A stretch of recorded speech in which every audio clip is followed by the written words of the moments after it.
안녕하세요. 오늘은 밤무태 그림 그리는 방법과 이것에 관련된 제 입시 썰을 조금 풀어드릴까 합니다. 그림 그리는 방법엔 정답이 없다지만 아무리 그래도 밤무태 이 녀석은 저에게 정말 유난히 뭘 어찌해야 할지 감도 안 잡히는 녀석이었습니다. 무태를 처음 시작해보신 분들은 다들 겪어보셨겠지만 그림적 지식도 경험도 없는 상황에서 그린 첫 제 무태 그림은 그야말로 렌더링을 돌리다만 찰흙덩어리 그 이상도 이하도 아니었어요. 이 무태 그림의 핵심은 소묘력이거든요. 형태를 선 없이 덩어리로만 잡아야 하기 때문에 그림을 그리는 사람의 기본기가 그림의 완성도에 아주 큰 영향을 끼친답니다. 저는 입시를 처음 시작한 게 중학교 3학년 때였어요. 입시를 시작하기 전 제 그림 추구미도 반무태였거든요. 근데 그때 저는 그림을 정말 잘 그리지 못했습니다.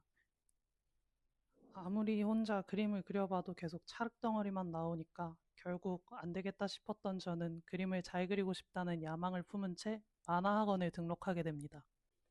처음엔 뭐 인체 비례나 얼굴 그리는 법, 투시, 뭐 이런 뻔하고 지루한 이론들을 먼저 배웠어요. 기본기니까. 하지만 그래도 좋았어요. 저 디자인반에선 예쁜 캐릭터도 안 그리고 정물 소묘 같은 거나 한다는 거예요. 오타쿠인 저에겐 너무나 가혹한 커리큘럼이었던 겁니다.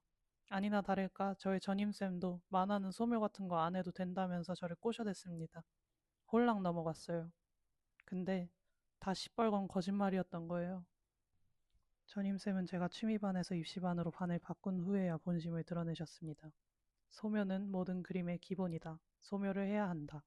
소묘를 하면 건강과 활력을 되찾고 심신이 안정되며 집안의 평화가 찾아온다. 뭐 그런 소묘에 대한 예찬을 구구절절 읊기 시작하셨습니다. 만화학원에서 소묘를 안 해도 된다는 건 정말 안 해도 된다는 소리가 아니라 수업 커리큘럼 내엔 없지만 기본 중에 기본이니 숙제로 다 알아서 해오란 뜻이었어요. 맙소사. 속았지만 어떡하겠습니까? 전 그림을 잘 그리고 싶은 학생이었어요. 소묘를 열심히 했죠. 근데 이게 또 학원에서 바로 옆에서 평가당하면서 하는 게 아니다 보니까 부담감도 덜하고 갈수록 실력이 느는 게 제 눈으로 보이는 거예요. 그러니까 점점 이 사악한 놈이 재밌어지더라고요. 결국 저는 이 녀석과 친해져 버렸습니다.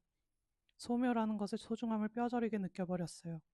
이젠 제가 학생들에게 소묘에 대한 예찬을 하고 다닌답니다.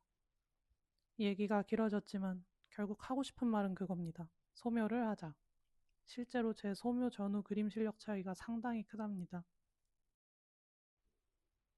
그림 얘기로 다시 한번 돌아가 보면 입시 그림이랑 개인 그림을 그릴 땐 달리 해야 되는 게 있습니다. 입시 그림은 아무래도 입시 그림이다 보니까 명시성을 위해 좀 빡하고 대비를 강하게 넣는 편인데 개인 그림에선 전부 그렇게 세게 그리면 살짝 징그러워지기 마련이거든요. 적당히 덜어내주며 그려야 한답니다.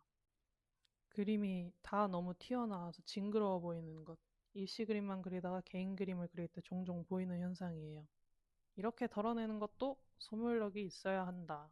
결국 다 소묘인 거죠. 저는 밤무태 그림을 그릴 때 스케치를 그닥 오래 그리는 편은 아니에요. 보시면 알겠지만 러프 스케치 정도로 적당히 알아볼 수 있을 만큼만 그리고 채색에서 디테일을 전부 잡는답니다. 하지만 이건 다 제 머릿속에서 뭘 어떻게 그려야 할지 어느 정도 다 생각을 해놨기 때문에 가능한 거고 저도 복잡한 그림을 그릴 땐 스케치를 자세히 잡고 들어가요. 이것도 개인차가 있는 거라 본인이 맞는 단계까지 스케치를 충분히 한 다음에 채색을 들어가는 걸 추천드립니다.